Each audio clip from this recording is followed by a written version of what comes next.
Hello everyone, welcome to botany student friends. आज के इस वीडियो में हम बात करेंगे बीएससी सेकंड ईयर जूलॉजी 201 का एग्जाम पैटर्न और इंपॉर्टेंट क्वेश्चन के बारे में। ठीक है, सबसे पहले हमारे पास एग्जाम में जो है सेक्शन ए आएगा, जिसमें हमारे पास कंपल्सरी क्वेश्चन होंगे, जो कि हमारे पास जो 10 यूनिट्स हैं उनमें से कोई भी हो सकते हैं। ठीक है, 10 यूनिट्स में से 10 क्वेश्चन आएंगे, हर यूनिट से एक क्वेश्चन लगा के चलिए तो 10 क्वेश्चन आएंगे 10 मार्क्स के। ठीक है, सेक्शन बी में हमारे पास जो यूनिट 1 आएगी नर्व एंड मसल।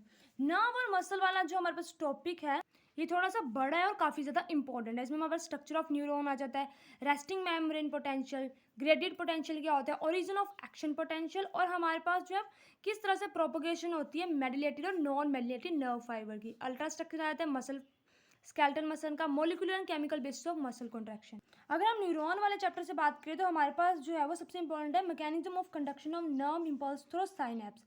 साइनेप्स से आपको जो है 1 मार्क्स 2 मार्क्स का या फिर बड़ा 5 या 7 8 मार्क्स का भी क्वेश्चन आ सकता है।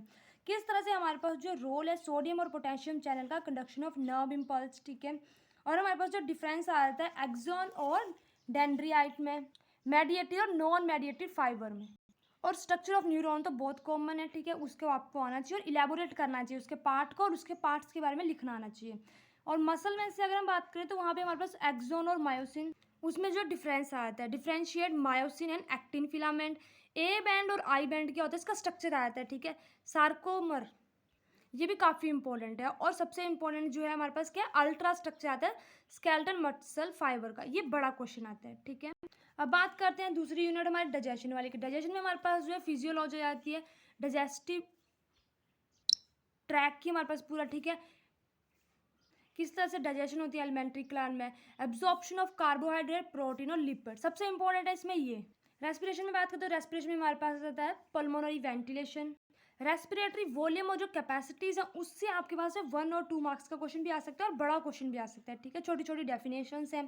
ट्रांसपोर्ट ऑफ ऑक्सीजन और कार्बन डाइऑक्साइड, ब्लड में किस तरह से आती है ऑक्सीजन और कार्बन डाइऑक्साइड, उसका एक्सचेंज कैसे होता है, उससे क्वेश्चन आता है। ठीक है, मेन हमारे पास जो टॉपिक ये है कि सेक्शन बी में हमें जो या तो आप नर्व्स और मसल को अच्छे से कर लो या फिर यूनिट 2 और 3 को कर लो। ठीक है, तो जो क्वेश्चन 1 आएगा वो आ जाएगा कंपल्सरी से, और जो क्वेश्चन नंबर 2 आएगा सेक्शन बी से आएगा वो, उसमें हमारे पास जो है वो नर्व और मसल से आएगा, और क्वेश्चन नंबर 3 आएगा डाइजेशन और रेस्पिरेशन से। तो आपको जो है सेक्शन बी में नर्व या मसल अच्छे से करना है या डाइजेशन और रेस्पिरेशन, इन दोनों ये दोनों का जो है कंबाइन में आएगा। ठीक है, उसके बाद है सेक्शन सी, जिसमें हमारे पास यूनिट 4 है एक्सक्रीशन, जिसमें हमारे पास जो है इंपॉर्टेंट है स्ट्रक्चर ऑफ नेफ्रॉन, ये हमने पहले भी बहुत बार किया है। ठीक है, मैकेनिज्म ऑफ यूरिन फॉर्मेशन और काउंटर करंट मैकेनिज्म, ये बहुत बार एग्जाम में आता है। यूनिट 5 से हमारे पास यूनिट 5 है कार्डियोवैस्कुलर सिस्टम, इसमें हमारे पास जो है कंपोजिशन ऑफ ब्लड, हार्ट का स्ट्रक्चर आता है, हार्ट का स्ट्रक्चर, ओरिजिन और conduction of cardiac impulse. Cardiac impulse से भी 1 मार्क्स से क्वेश्चन बहुत आते हैं। ठीक है, कार्डिक साइकिल से क्वेश्चन आता है।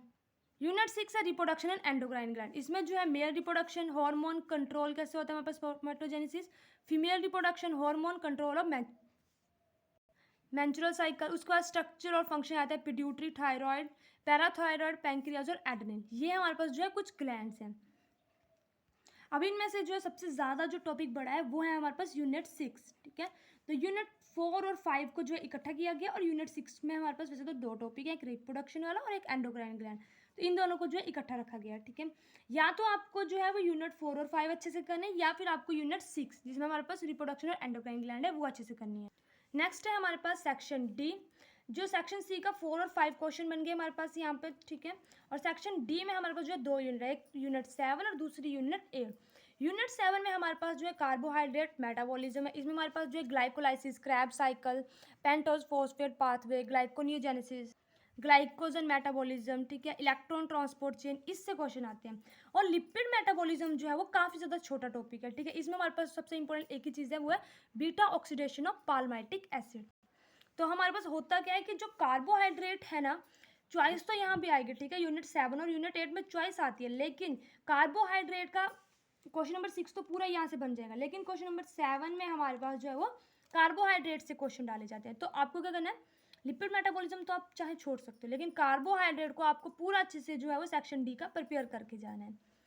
सेक्शन ई की बात करते हैं तो हमारे पास यूनिट 9 है प्रोटीन मेटाबॉलिज्म, और यूनिट 10 है एंजाइम। इस यूनिट में हमारे पास जो 2 क्वेश्चन बनेंगे, एक क्वेश्चन नंबर 8 और दूसरा क्वेश्चन नंबर 9।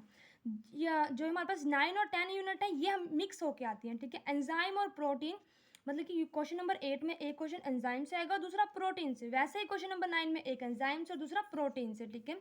इंपॉर्टेंट जो हमारे पास प्रोटीन मेटाबॉलिज्म में ट्रांस एमिनेशन जो है बार बार आ जाता है, डीएमिनेशन और यूरिया साइकिल, ये आता है प्रोटीन मेटाबॉलिज्म में। एंजाइम में हमारे पास जो इंट्रोडक्शन मैकेनिज्म, अलग अलग तरह की जो लॉक एंड की मैकेनिज्म है हमारे पास, इंड्यूस फिट मैकेनिज्म, और सबसे इंपॉर्टेंट है हमारे पास इसमें मिचेल्स मेंटर इक्वेशन, जिसको हम एनर्जी काइनेटिक्स भी बोलते हैं एंजाइम का। ये इक्वेशन जो थोड़ी सी बड़ी होती है और ड्राइव करनी होती है, ठीक है। और उसके साथ कौन कौन से फैक्टर हैं जो एंजाइम को इफेक्ट करते हैं, ठीक है। तो यहाँ तक हो गया हमारे पास जो है हर सेक्शन 10 मार्क्स का होगा और पूरे के पूरे 50 मार्क्स, ठीक है। इसी के साथ हमारी वीडियो कंप्लीट होती है। आई होप आपको मेरी वीडियो अच्छी लगी। अगर आपको फिर भी कोई डाउट है तो आप कमेंट सेक्शन में लिख सकते हैं। अगर आपको मेरी वीडियो अच्छी लगी तो प्लीज़ मेरी वीडियो को लाइक करें, चैनल को सब्सक्राइब करें। Thank you.